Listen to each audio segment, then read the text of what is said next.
प्रिय साथियों, मैं सोनाक्षी यादव कक्षा 10 की छात्रा आप सभी के सामने इस शुभ अवसर स्वतंत्रता दिवस पर अपने कुछ विचार रखना चाहती हूँ। आज़ादी आज़ादी का महत्व तो वही समझ सकते हैं जिन्होंने कभी गुलामी सही हो। हम सौभाग्यशाली हैं कि हमने एक स्वतंत्रता पूर्वक देश में जन्म लिया। यूँ तो आज़ादी की लौ 1857 में ही जल चुकी थी।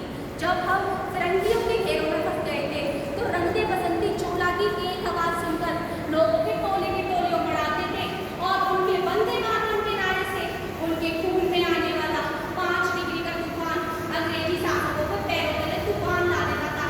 तब लोग मर जाते थे, मिट जाते थे, फांसी चढ़ जाते थे, तो वो भी अपनी देशभक्ति साबित करने के लिए, क्योंकि यह उस दौर की देशभक्ति की कसौटी थी। 61, 62, 63 और 71 के होने वाले युद्धों में जिन सुहागिनों ने अपना सुहाग खोया, वह अपने घर के हालातों को देखते हुए अपने दिल के दर्द को बयां करती हैं कि हाथ की मेहंदी गई, मांग का सिंदूर गया, जितने सपने मैंने साथ में सजाए थे वो सारे के सारे गए। बाप की कमाई गई, भाई की पढ़ाई गई, जिस्म के अंग की एक एक बोटी चली गई। और आप कहते हैं कि आपके लिए एक आदमी से मरा है साहब, उस शहीद जवान की विधवा से पूछिए, उस अभागिन से पूछिए कि उसके बच्चों के मुंह के निवालों की तो रोटियां ही चली गई। ऐसे हालात होने के बावजूद भी एक माँ अपने बेटे को सरहद के उस पार भेज देती है, तो वो भी दुश्मनों के छक्के छुड़ाने के लिए, और अपने दिल पर पत्थर रखे अपने पुत्र को एक पत्र लिखती है कि माँ ने पत्र लिखा है बड़े ही चाव से, पुत्र मेरे तुम मत घबराना, पुत्र मेरे तुम मत घबराना, 1 इंच पीछे मत हटना, चाहे इंच इंच कट जाना, चाहे इंच इंच कट जाना। माँ ने अपने बेटे दिए नौजवान सोचकर, ताकि जीता रहे अपना हिंदुस्तान, ताकि जीता रहे अपना हिंदुस्तान। ऐसा कर पूरा परिवार अपनी देशभक्ति दिखाया करता था, क्योंकि तब देश मर जाने को कहता था, मिट जाने को कहता था, लड़ जाने को कहता था। किंतु आज के समय में ना तो देश मर जाने को कहता है, ना ही मिट जाने को, ना ही लड़ जाने को, ना ही फांसी चढ़ जाने को। मेरे विचार में जो व्यक्ति अपना काम पूरी श्रद्धा, पूरी समर्पण, पूरी भावना से करता है, वही सबसे बड़ा देशभक्त है।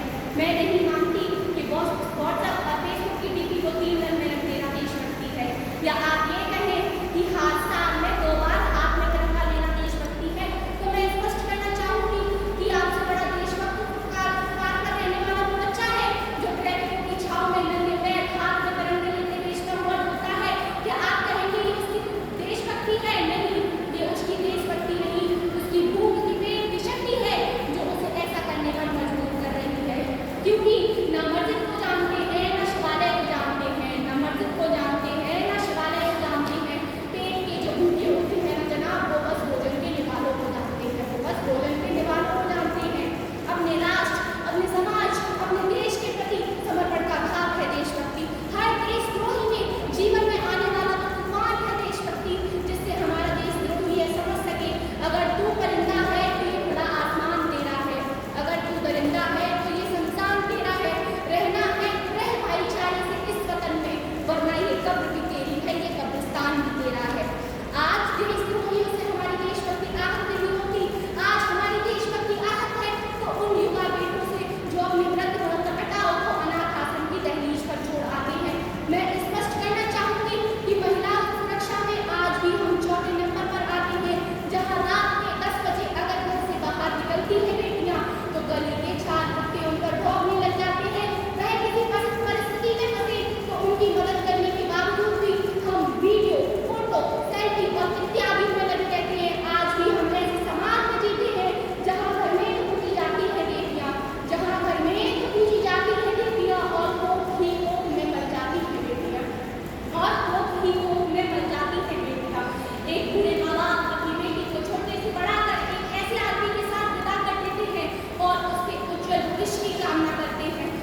अच्छा, हिंदोस्तां हमारा हमारा, हम बुलबुल